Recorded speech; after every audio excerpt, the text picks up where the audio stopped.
بچے کو روزہ کب رکھوایا جائے؟ میرے اعلیٰ حضرت امام اہل سنت مولانا شاہ امام احمد رضا خان علیہ رحمۃ الرحمن فرماتے ہیں، بچہ جیسے ہی 8ویں سال میں قدم رکھے،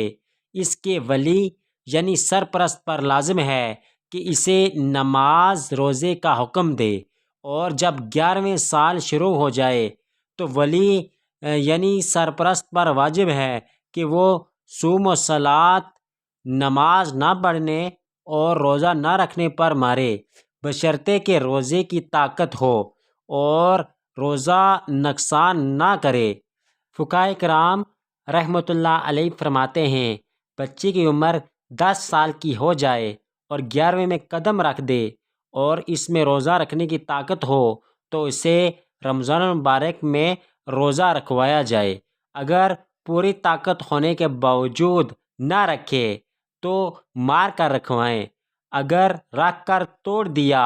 تو قضا کا حکم نہیں ہوگا، اور نماز توڑ دی تو اسے دوبارہ پڑھوائیں۔